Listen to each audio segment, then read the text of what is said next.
Hi, I'm Dustin Abbott, and I'm here today to give you a comparison, pros and cons for Sony's two current, most current APS-C models, and that includes the Sony a6400, which I reviewed a couple of years back now at this point, and then also their a6600 model, which is a little bit more recent, about a year old now at this point, and dominates a little bit of a higher position in the market. When I was examining these two cameras and kind of debating back between them, I really kind of flipped both ways in terms of my thought process with them. As you probably know, I primarily shoot with pretty high-end full-frame cameras, primarily the Canon EOS R5 and then the Sony Alpha 1. But I do still like having an APS-C body for my reviews, number one, but also because there's sometimes you just want to travel small and light and you don't necessarily want the risk of having a, $4,000 to $6,000 camera on hand. And so anyway, I was debating between these models and have spent some time with them, and I hope to be able to maybe answer some of the questions and frame the argument to help you to make an informed decision. Today's episode is sponsored by DataCamp. It's an unfortunate reality that many industries are dying in an economy that is shifting from manufacturing-based to an information-based economy. The flippant response from some has been, learn to code, as if you could just easily retrain for a whole new field. But what if you could learn to code with inexpensive online classes with industry professionals? Enter DataCamp, the online learning platform that enables anyone to develop analytical understanding or to get fluent in data manipulation. DataCamp has over 300 courses and an interactive learning environment in fields such as Python, SQL, Excel, or machine learning for everyone. Interactive video classes combine with practical exercises and skill assessment, and the lessons are bite-sized so they fit into your schedule. You can access them on both desktop and mobile platforms, and a $25 per month subscription gets you unlimited access to all their courses. I'm currently improving my Excel skills through DataCamp to help with my data entry and analysis for my company. Use my special link in the description down below, and you can check out the first chapter of any course for free. These obviously occupy very different price points. The a6400 comes in at about $900 US, whereas the a6600 comes in at more like $1,400 US dollars. And so we're talking about a $500 price difference, which obviously is a very significant one when you're talking about cameras that are retailing for well under $1,500 US dollars. So first of all, let's talk about what you shouldn't use as a means of deciding between these two cameras, because there are some things that they share in common. The first of all is that they have, like many previous Sony APS-C cameras, the 24.2 megapixel sensor that has kind of been a part of these Sony's APS-C models for basically as long as I have been using them, and that goes back to for me personally, goes back to the a6200. And so I've used the a6200, a6400, a6500, a6600, and at least another model in there that I'm not thinking of at the moment. And so this is a very familiar sensor at this point, and while there's very, very, very minor tweaks to it in terms of its performance, it's largely the same sensor in both cases. The a6400 introduced a far more robust autofocus system than previous Sony APS-C cameras, with 425 phase detect points backed by 425 contrast AF points, and introduced elements like real-time IAF, and then eventually via firmware a PET IAF. And so all of those things are shared, with one exception, and that is in the a6600 you also get the real-time video IAF, which can help you to get a little bit more better tracking at that point. Both of them have identical specifications when it comes to their burst rate and then also their buffer depth. Both of them will allow you to get up to 11 frames per second, and the buffer is 46 RAW images or 116 JPEG images. And so they both fill up in the same kind of way. They both have the same kind of basic overall autofocus system, with that one minor tweak for video capture. Both of them have similar specs when it comes to video recording. Both of them top out at 4K 30 or 30 frames per second in 4K. You can get up to 120 frames per second in full HD. That's true of both of them. Unfortunately, this was a little bit of a surprise to me, they also have identical viewfinders, a fairly small 0.39 inch opening, 2.36 million dot of resolution, and you know, same kind of refresh rates. It's the exact same viewfinder.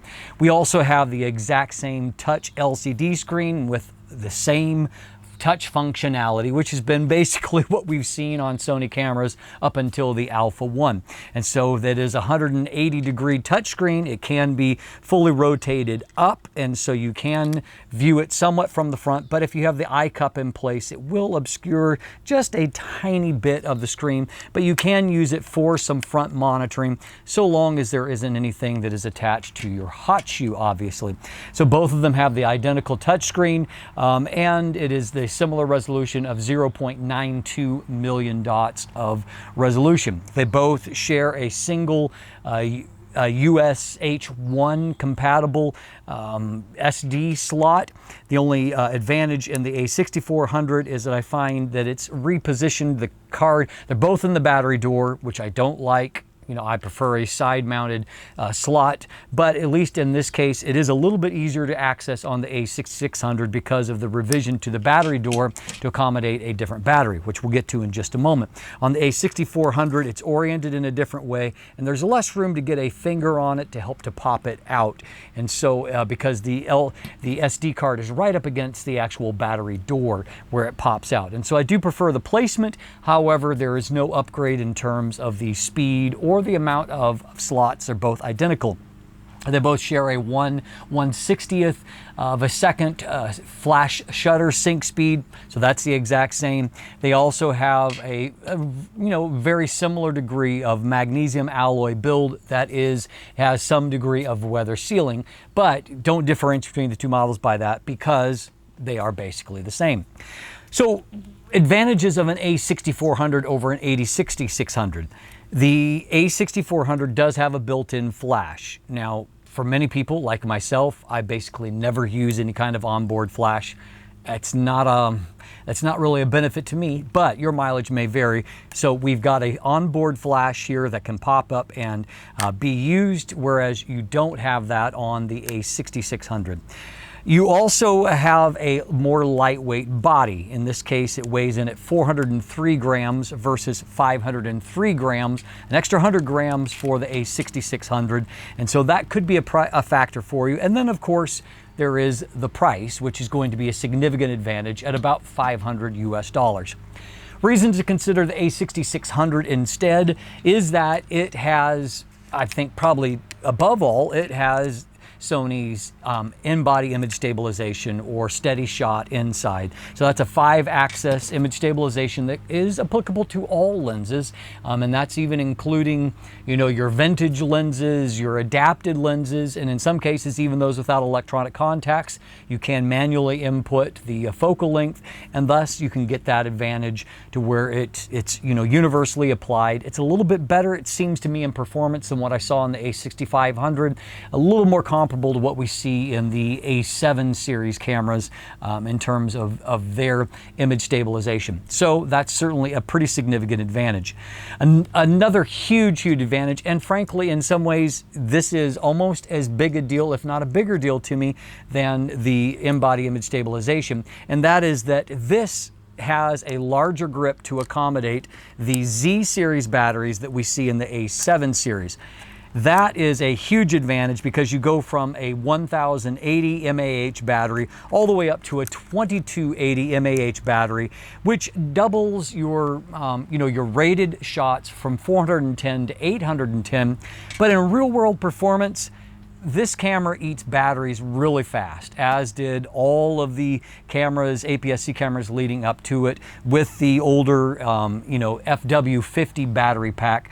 But now with the FZ100, if anything, I find that it often exceeds its rating. And you notice a huge difference, not just in the amount of shots that you can get, you notice a huge difference when you're shooting video, particularly 4K video, which the a6400, like previous Sony cameras, eats batteries at a prodigious rate. With this camera, you can really get really incredible battery life. In fact, I recently took it on an extended trip to Texas. I was there to do a wedding and do a little bit of sightseeing as a part of that.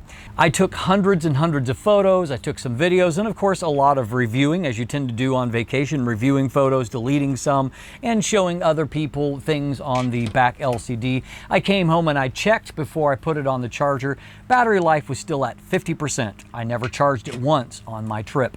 And so that's the huge advantage, because I can guarantee if I had been traveling with the smaller battery pack, I probably would have needed a couple of recharges over that same duration of time. So that is a huge advantage.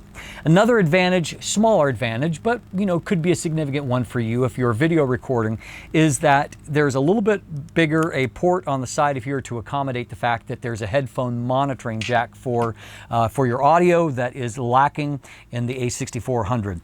Also important to me is that there are additional custom buttons on the a6600. Now that may not be a big deal to you, but one of my favorite things about Sony cameras has been their ability to heavily customize them and put them where I'm accustomed to finding things. It's much more similar with some of the custom buttons to an A7 series camera, which means that's what I'm most familiar with.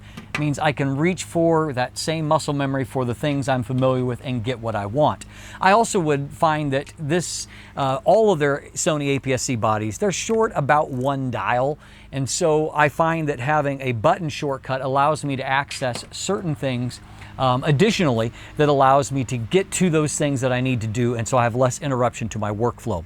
And so you've got 11 total customizable buttons versus 8 customizable buttons on the a6400. So those 3 additional buttons give you a lot of additional control. And so at the end of the day, there certainly are significant advantages for the a6600. However, it's not a radically different camera on a lot of levels. The battery life in some ways is the most meaningful thing, along with the in-body image stabilization, but a $500 premium for those things may be a bit much. And so if you are considering the a6400, know that you're essentially getting all the same performance. There are a few features that set apart. I really do think that the a6600 should have had an upgraded viewfinder, had a few more specifications to set it apart. That's not the case. It's a great camera. I mean, this sensor is a great sensor. I do think it's time for Sony to bring us something new. Sensor's been used quite a bit at this point, and I think it's time to advance the ball up the field a little bit. But Sony really has done a great job with these cameras. They're capable of producing really, really great video and stills. They're very handy cameras, and I do appreciate the deeper grip that's a little bit easier to hold due to having to accommodate that bigger battery. But it's a significantly different price point to consider if you're considering between these two models. And hopefully these points of delineation these are the things that stood out to me, things that are the same, things that are different and worthy of consideration. And I hope that that helps you to be able to make your own informed decision if you're deciding between a Sony a6400 and a Sony a6600. I'm Dustin Abbott, and if you'll look in the description down below, you can find linkage to my full text reviews for both of these cameras that will also access back to video reviews if you'd like to see those. There are buying links if you'd like to purchase them for yourself, linkage to purchase some of my merchandise, to follow me on social media, to sign up to become a patron or for my newsletter. And of course, if you haven't already, please click that subscribe button right here on YouTube. Ring that bell so you get notifications when new content drops. Thanks for watching. Have a great day, and let the light in.